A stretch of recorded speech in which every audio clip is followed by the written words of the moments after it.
वो शक्ल से शरीफ घर की बेटी लग रही थी। मैं पास गया, मेरे करीब होकर बोली, चलोगे साहिब? मैंने पूछा, कितने पैसे लोगी? कहने लगी, आप कितने देंगे? मैंने उसकी नीली सी आंखों में झांक कर देखा, वो बेबस सी थी। मैंने बोला, आओ कार में बैठो। वो डर रही थी। कहने लगी, कितने आदमी हो? मैंने कहा, डरो नहीं, मैं अकेला ही हूं। वो खामोश बैठी रही। फिर कहने लगी, आप मुझे सिगरेट से अजियत तो नहीं दोगे ना?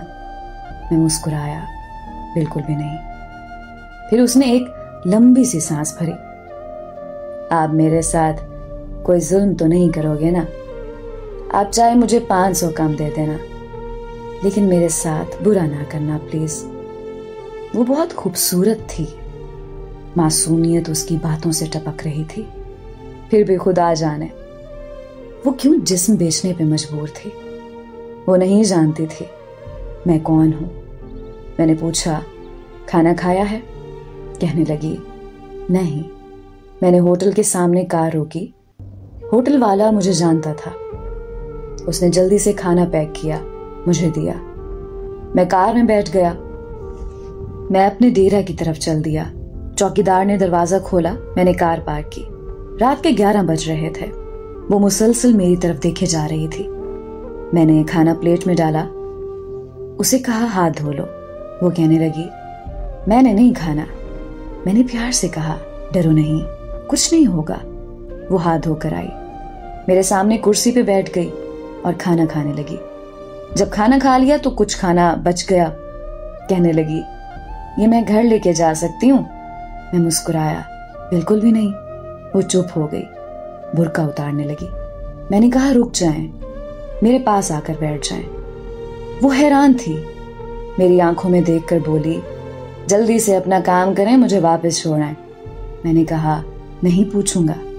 क्यों करती हो ऐसा? क्यों बेचती हो जिस्म? बस इतना कहूंगा, छोड़ सकती हो क्या ये सब? वो मेरे चेहरे की तरफ देखने लगी। आप पागल लग रहे हैं मुझे। मैंने उसकी आंखों में देखा। हाँ, पागल ही हूं मैं।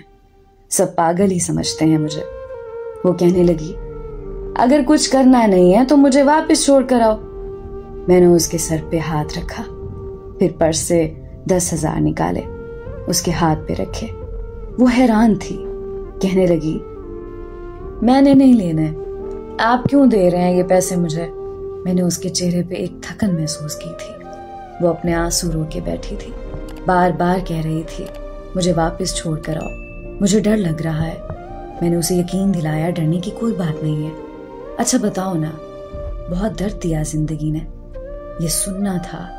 उसकी आंखें नम हो गई थी, जैसे कोई कयामत गिर गई हो उस पे। मैं समझ चुका था, कोई बहुत बड़ा दर्द लिए घूम रही है। दरवाजा खोला, कांपती आवाज में बोली, मुझे छोड़ कर आओ वापस। मैंने उसे बैठने का कहा, बताया, मेरा नाम मुस्तफा है, डरो नहीं, खुद को महफूज समझो।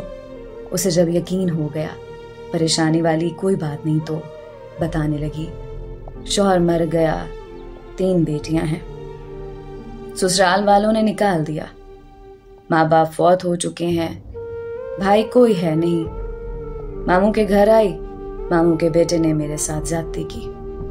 मैंने जब मामी को बताया तो सब ने मुझे गलत कहा, मुझे धक्के देकर घर से निकाल दिया। दूर के रिश्तेदार ने एक बुढ़े से मेरी शादी करवाई, उसके बच्चे भी थे।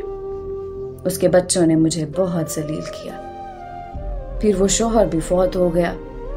बेटियों को लिए दर बदर भटकने लगी। ना छत थी, ना रोटी थी, भूख अफलास थी। सड़क पे खड़ी थी, एक साहिब आए, कहने लगे 1 घंटे के 5,000 दूंगा।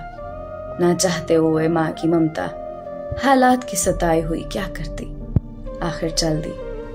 अब हर रोज जिस्म बेचती हूँ। किराए का घर लिया है, बेटियों को अकेला छोड़ कर आती हूँ। क्या करूं? बहुत बार सोचा खुदकशी कर लूं, लेकिन बेटियों को देखकर हिम्मत नहीं होती। वो रो रही थी। मैं जमाने की बेहिसी महसूस कर रहा था। उसके सर पर हाथ रखा, उसे कहा, तुम्हारा भाई है आज से, तुम अपनी बेटियों को लो और मेरे डेरा के ऊपर वाले एक रूम में रहो।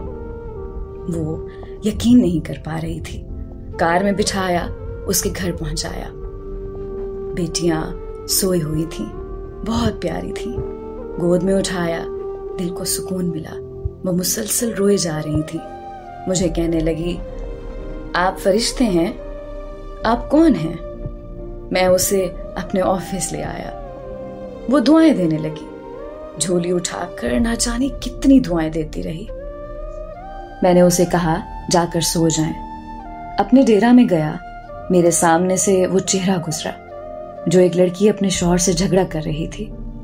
उसे कह रही थी, मुझे तलाक दो, तुमको मेरी कदर ही नहीं है। वो अपना घर जला रही थी अपनी ही बेवकूफी की वजह से। वो बेचारी क्या जाने जमाने की तलखियां क्या होती हैं, जमाने का डसना क्या होता है। मैं बताना चाहता था, अपना घर जानबूझकर उजाड़ने वाली लड़कियों का तलाकें लेना आसान है, उसके बाद जीना मौत है। कभी सास का रोना, कभी नंद का स्यापा, कभी जेठानी से लड़ाई, ये हर घर की बात है। इसका हरगिज मतलब तलाक लेना या घर उजाड़ना नहीं है। कम उम्री में ही मेरे सर के बाल सफेद हो गए हैं, हजारों आंखों के आंसू देखकर। अपने घरों को आबाद रखो। औरत खुदा की कसम मेरे मुआशरे की जंजीरों में जकड़ी हुई एक कहती है। कभी बाप की पगड़ी पे लुट गई तो कभी सास के जहर आलूद लहजे पे, कभी शौहर की अना पे खाक हो गई तो कभी औलाद की वजह से। मर्द अगर समझ जाए मेरी इस तहरीर को तो शायद मेरा माशरा बदल जाए।